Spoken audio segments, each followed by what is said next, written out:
Dans cette vidéo, on va parler des panneaux, l'importance des panneaux, éviter les panneaux à vendre qui sont une connerie fondamentale et optimiser, valoriser au maximum les panneaux vendus qui sont la meilleure publicité pour un agent immobilier. Règle numéro un, pas de panneaux à vendre. Je te donne une anecdote, je me souviens encore le nom du propriétaire, c'était Gas à l'époque, et ça va t'expliquer, te montrer qu'avec un peu de jugeote, un panneau à vendre, c'est juste donner le bâton pour te faire battre, donner un avantage concurrentiel à tes concurrents. Donc le panneau, il était là. Qu'est-ce que je fais? Je débute, j'essaye de me débrouiller auprès des propriétaires. C'était une maison vide, hein. C'est peut-être pour ça qu'ils se sont dit, on va mettre un panneau à vendre, la maison est vide. Je suis allé voir le tour de tous les propriétaires voisins, tous les voisins, en disant coucou, etc. J'ai un client qui est intéressé, j'habite en plus juste à côté, ce qui était vrai. Je suis arrivé à choper les coordonnées du propriétaire. J'ai attendu, c'était en exclusivité, j'ai attendu la fin de l'exclu et j'ai dit au propriétaire que j'avais des clients, etc. Ce qui était vrai, l'exclu s'est terminé. Ils sont passés en mandat simple avec l'autre agence. Moi aussi, j'avais le mandat simple. J'ai vendu la maison. C'était sur une rue super passante dans le secteur où j'étais. Et évidemment, qu'est-ce que j'ai fait après? J'ai mis un panneau vendu. Alors, imagine la publicité que ça fait à l'agence concurrente qui met un panneau à vendre sur le bien et ensuite c'est le panneau vendu d'une autre agence. Donc, tu ne veux pas que ça t'arrive. Règle numéro 2, plus c'est grand, mieux c'est. That's what she said. Et encore une fois, on parle que des panneaux vendus, hein. Donc, le but du jeu, c'est de faire de la publicité, de montrer à tout le secteur que tu es arrivé à vendre une maison à cet endroit. Donc, d'être le plus visible possible. Donc, qu'est-ce que tu fais?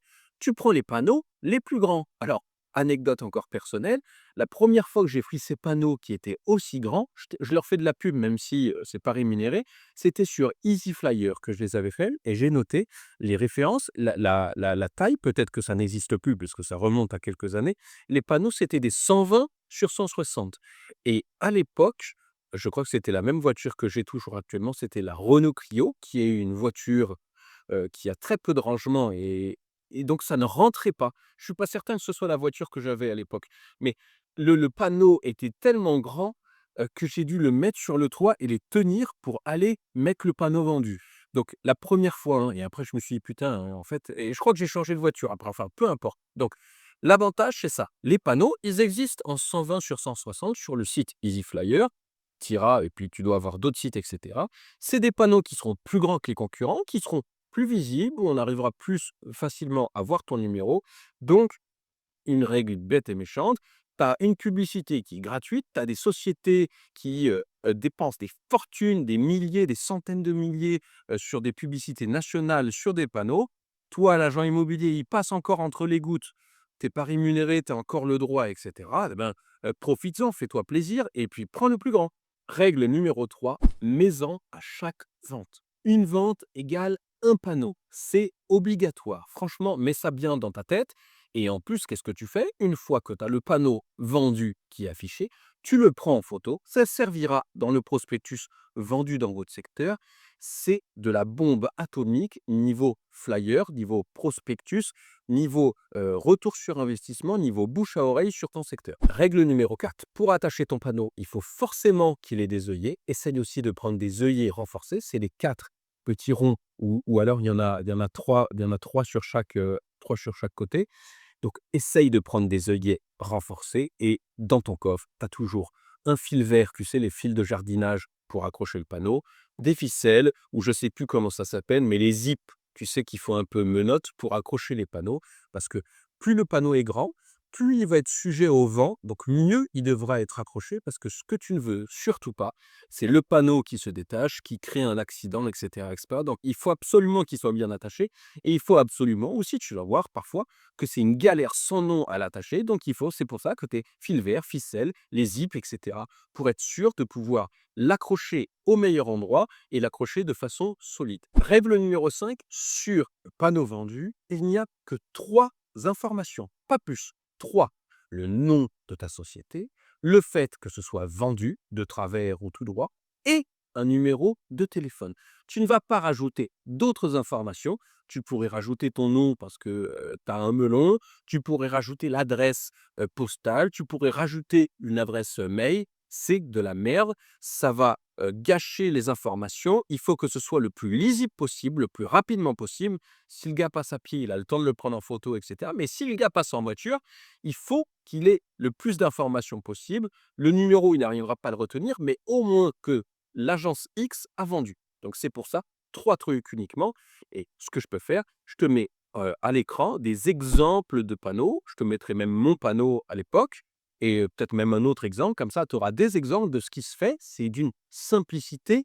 Il faut que ça reste enfantin. Règle numéro 6 maintenant. Si tu as un emplacement au top, une maison, un angle de rue ou un truc de dingue, il faut absolument, dès le début, que tu arrives à négocier le panneau. Même si tu baisses ta commission de 2 000 € et que tu arrives à négocier le panneau très longtemps, c'est super intéressant. Je te dis 2 000 € de négociation parce que c'est ce que je faisais. Je faisais 1 000 € pour le vendeur et 1 000 € pour l'acquéreur. Pourquoi aussi pour l'acquéreur? Parce que le panneau, c'est le point suivant. Il va falloir absolument qu'il soit posé, puisque c'est un panneau vendu, à partir du moment où c'est réellement vendu. Parce qu'il n'y a pas pire comme publicité que de mettre un panneau vendu, ton client n'a pas le financement, tu remets un panneau à vendre, tu passes pour une merguez, tu es éclaté au sol. C'est de la merde. Donc, tu dois mettre ton panneau au dernier moment presque, puisque normalement, condition suspensive de financement, financement est obtenu, hop, tu mets le panneau il reste 3 semaines, un mois, parce qu'après il y a l'acte authentique, c'est de la merde. Enfin, c'est de la merde. C'est déjà bien, mais c'est pas suffisant. Donc comment tu fais? Tu négocies également avec les acquéreurs pour que le temps qu'ils emménagent, et cetera, ils laissent aussi le panneau. Encore mieux quand il y a des travaux. Évidemment, s'il y a des travaux, écoutez, vous y êtes pas, c'est pas gênant, laissez-moi le panneau, et puis hop, tu fais cet effort de 1 000 € de commission. Eh ben, les autres agences font même peut-être pas l'effort, donc tu vas me dire, bah, au moins, vaut mieux travailler avec les autres agences, tu dis de la merde parce que tu perds 2 000 €. Tu perds pas 2 000 € parce qu'à la place de mettre ton panneau 3 semaines, un mois, ce que tu arrives à négocier, c'est tu arrives à négocier au minimum 2 mois.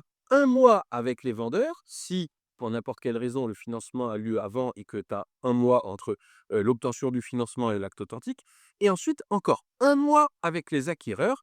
1 000 € du mois, ça me semble quelque chose de tout à fait correct. Alors, n'oublie pas que moi, j'étais sur des grosses commissions, que j'étais à mon compte, que j'avais 100.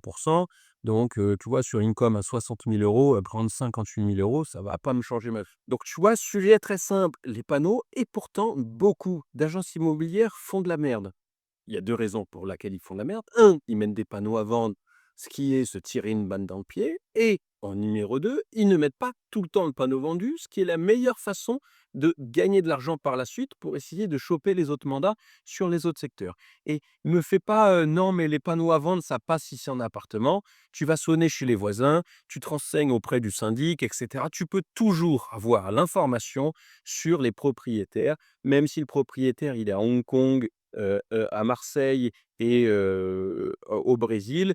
Il suffit que tu aies un voisin qui ait une information qui te file un mail et hop, tout de suite, tu es en contact avec le gars de Hong Kong et tu l'as dans le cul, tu te fais niquer ton mandat parce que tu as voulu mettre un panneau à vendre alors que tu as pas besoin de ce panneau à vendre, on s'en fout royalement. Normalement, quand tu vends, quand tu as un truc en vente, si c'est, dans le secteur, tu fais un prospectus secteur.